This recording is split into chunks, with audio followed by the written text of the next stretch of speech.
গৌর সুন্দর, যিনি আজ থেকে না প্রায় 538 বছর পূর্বে নদিয়া জেলার নবদ্বীপে শচীগর্ভ সিন্ধু মাঝে উদয় হলেন প্রেমের ঠাকুর গৌর সুন্দর।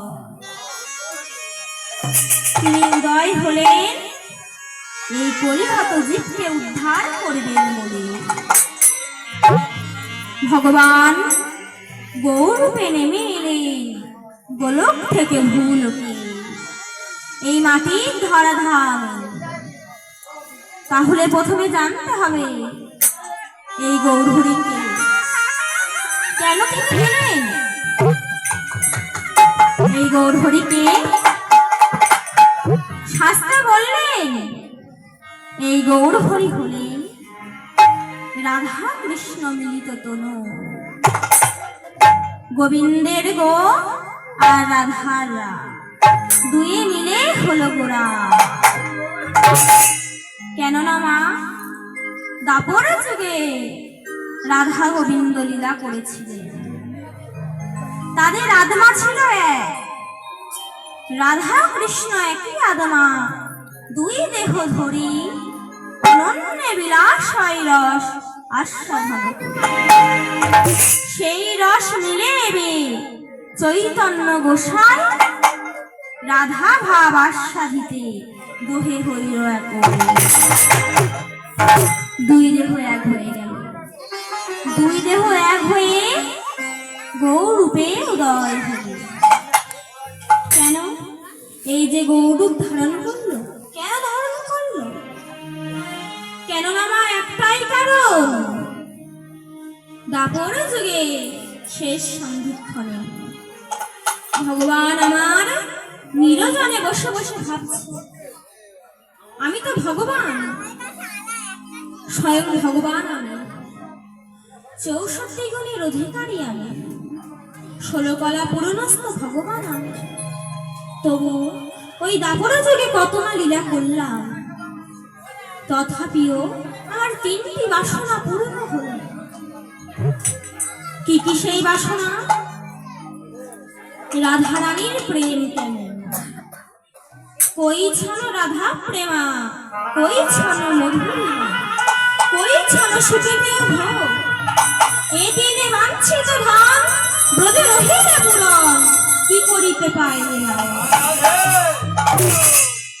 অর্থাৎ রাধা রানীর প্রেম কেমন, সেই প্রেমের মাধুর্য কেমন, তার সুখীরা কেমন, আমি ভগবান হয়ে নিজেই জানতে পারলাম না।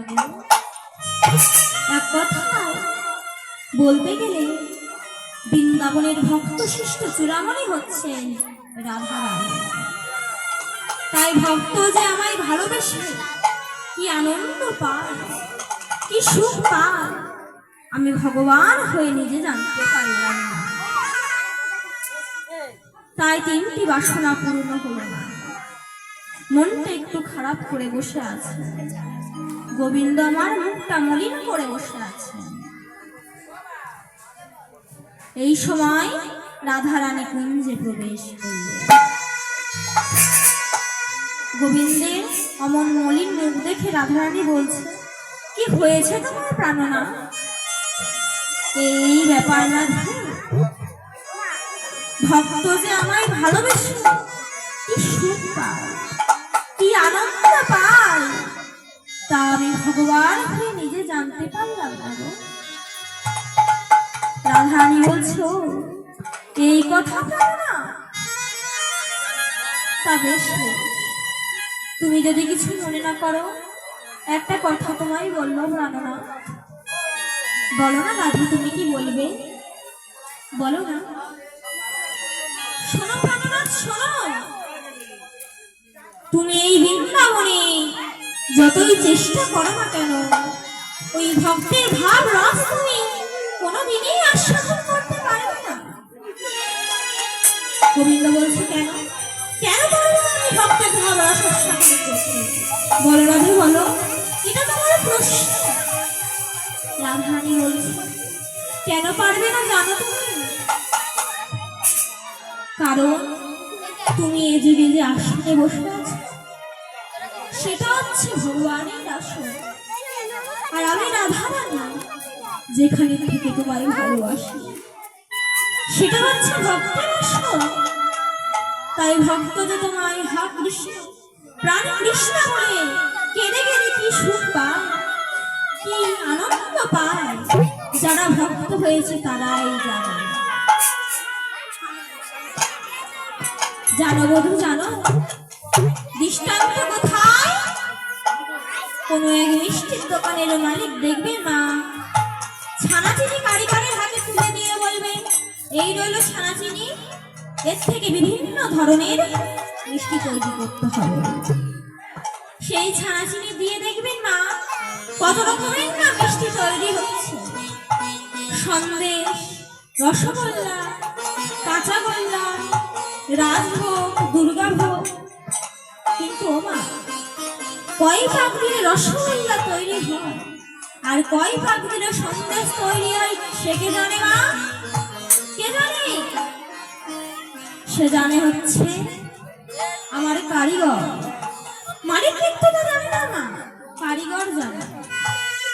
কখনো যদি মিষ্টি কিভাবে তৈরি করতে হয় জানতে চাই, তাহলে তাকে ওই দূরে চেয়ারে মালিক সেজে বসে থাকলে হবে না, তাকে কারিগরের আসনে বসতে হবে, দেখে শিখতে হবে কয় পাক দিলে রসগোল্লা তৈরি হয় আর কয় পাক দিলে সন্দেশ তৈরি হয়।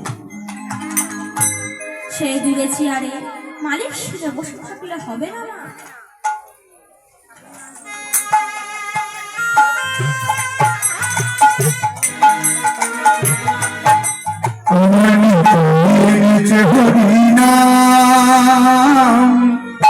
এই ভাবের মাঝে অমৃত সমান আমার দিলাই যে হরিনাম মোদের বাসি ভোল মন প্রাণ লক্ষ লক্ষ পাপি তাপি লক্ষ লক্ষ পাপি তাপি হরিনামে বিলা করিতাম হরিনামে বিলা করিতাম আমার হরিনাম ভাবের মাঝে অমৃত সমান আমার গৌরী বিলাইছে হরিনাম নদে বাসি বল মন প্রাণ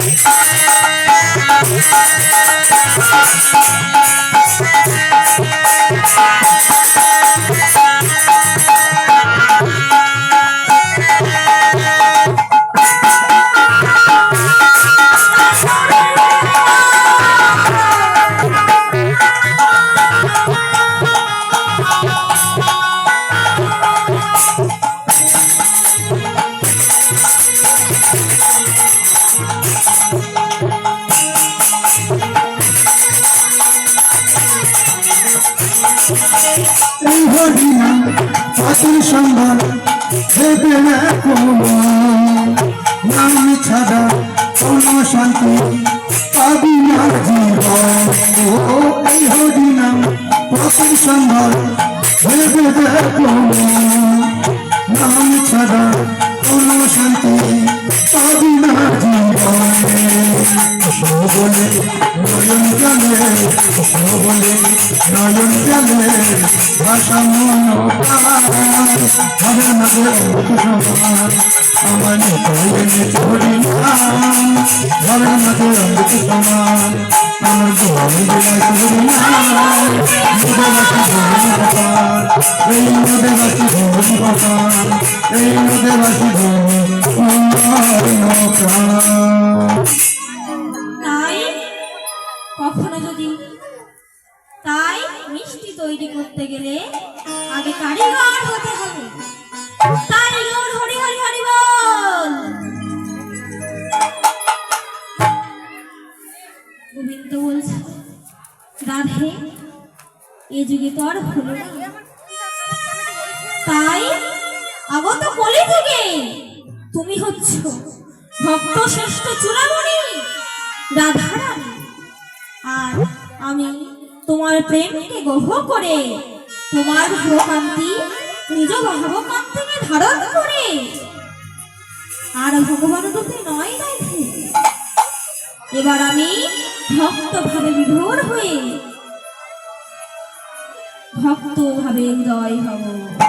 তাই গাও হরি হরি হরি বল। তাই গোবিন্দ আমার রাধারানীর ভাবকান্তি নিজ অঙ্গে ধারণ করে প্রাণগৌর নদী আর মাঝে এসে উদয় হবে। ওমা